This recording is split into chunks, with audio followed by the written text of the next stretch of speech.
Salut les entrepreneurs malins, aujourd'hui c'est la dernière vidéo de ma série de 10 vidéos pour vous donner les bases pour gérer votre entreprise comme un pro. Et si vous faisiez en sorte pour cette dernière vidéo de ne pas être à découvert, ou du moins de savoir quand est-ce que vous allez l'être. Le plan ou le suivi de trésorerie, c'est le tableau justement qui va permettre d'anticiper ces fluctuations pour mieux vous permettre d'être plus serein dans la gestion de votre entreprise.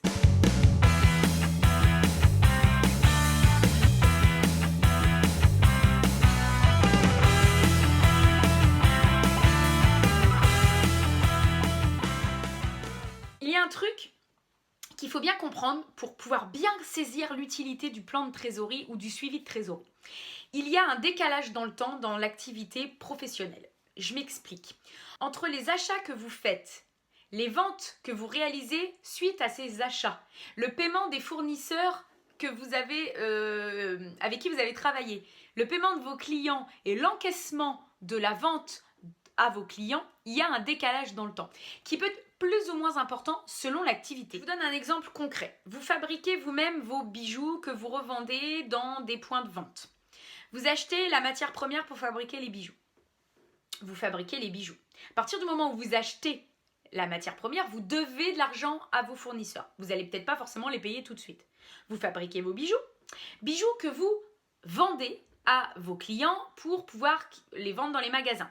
Étant donné que c'est des professionnels, ils vont peut-être pas vous payer tout de suite et il va peut-être y avoir un petit délai de 15 jours entre le moment où votre client vous paye, le moment où vous encaissez, il y a encore peut-être un petit délai, et ensuite le moment où vous payez vos fournisseurs. Donc vous imaginez tous ces délais-là, ça fait un décalage dans le temps qu'il est important de mettre en forme dans un tableau de trésorerie. Alors ne vous inquiétez pas, ce délai est complètement normal, c'est ça l'activité, c'est ça le business, il suffit juste de le savoir et de le prendre en compte pour mieux gérer vos comptes.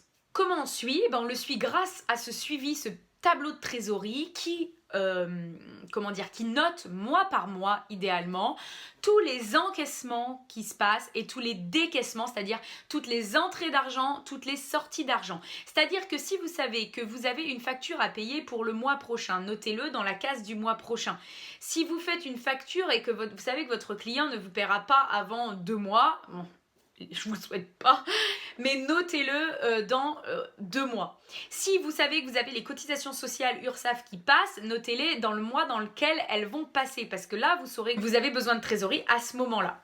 Et voilà les entrepreneurs malins, j'ai fini ma série de 10 vidéos, j'espère vraiment qu'elle vous aura apporté de la valeur. J'ai essayé de mettre les choses les plus importantes que pour moi je trouvais essentielles comme base, comme fondement pour avoir des bonnes notions de gestion. Il y aura d'autres vidéos, je reviendrai plus en détail sur certains points, ne vous inquiétez pas, mais au moins j'estime que ça fait une belle caisse à outils pour pouvoir démarrer et ou continuer sereinement votre activité. Je t'invite toujours à partager ces vidéos, à t'abonner à ma chaîne YouTube, et si tu es un entrepreneur débutant, que tu as besoin d'aide pour y voir plus clair, je me ferai un plaisir de t'accompagner dans la compréhension de tout ça pour pouvoir te faire développer ton activité beaucoup plus sereinement. Je vous souhaite une belle journée et je vous dis à très bientôt.